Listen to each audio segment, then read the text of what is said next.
Bonjour, alors aujourd'hui j'ai remis une cravate parce que j'ai l'impression que je fais plus de vues quand j'ai une cravate. Donc soyons chics et élégants pour ce nouvel épisode du petit journal de la culture confinée. Et aujourd'hui ce que je voulais voir avec vous, c'est la manière avec laquelle les artistes vous transportent dans leur univers. Et on va voir 5 artistes aujourd'hui, on va voir Claire Chénier, Kevin Rouillard, Lionel Sabaté, Lionel Scossimaro et Anne-Laure Sacriste. On va commencer avec Claire Chénier qui va utiliser...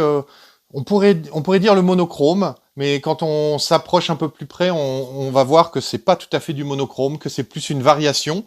Cette variation, pour moi, elle évoque un peu les icônes, et elle va jouer sur les troubles de la perception, et on va voir comme ça ces tableaux dans lesquels on a du mal à fixer une distance, où l'œil va se perdre assez facilement. Moi, ça m'évoque une œuvre de James Turrell.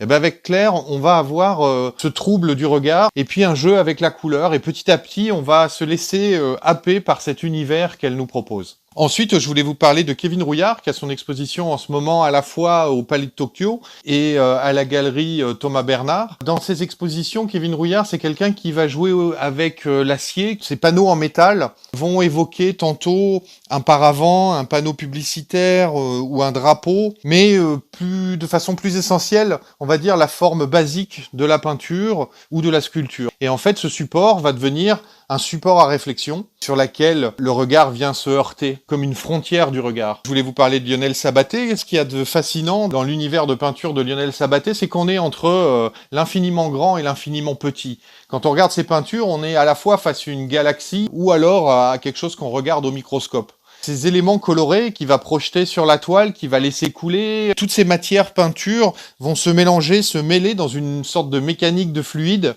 Et là, l'univers dans lequel on est plongé est un univers qui nous semble un peu féerique, dans lequel il va pouvoir utiliser la couleur comme élément un peu essentiel de la création.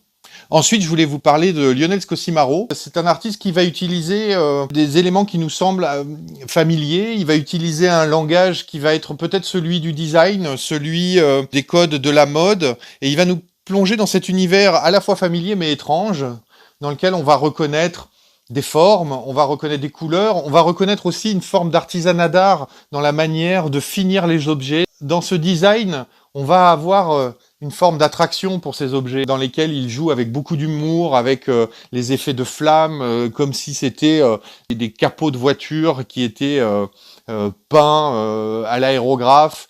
Et donc, tous ces objets vont nous plonger dans un univers très étrange, à la fois familier, presque de science-fiction, mais cet univers, c'est un univers qui va nous attirer irrémédiablement. Je voulais terminer avec Anne-Laure Sacriste. Anne-Laure Sacriste, le tableau qui est là derrière moi, c'est un tableau qu'elle m'a offert. On avait fait un échange. J'aime beaucoup ce paysage qu'elle a fait, mais vous allez voir qu'Anne-Laure Sacriste, elle a un travail beaucoup plus complexe que ça pour nous plonger dans un univers qui est très intime, très personnel, qui constitue une sorte de musée personnel.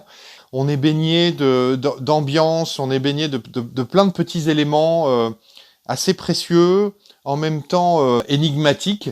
Et avec le travail d'Anne-Laure Sacriste, moi la sensation que j'ai à chaque fois que j'ai la chance de voir une de ses œuvres ou une de ses expositions, c'est que on est un peu comme Alice et qu'elle va nous prendre la main pour nous emmener de l'autre côté du miroir. Voilà, je vous souhaite une bonne fin de journée, et puis c'est pas parce qu'on est confiné qu'il faut se laisser aller.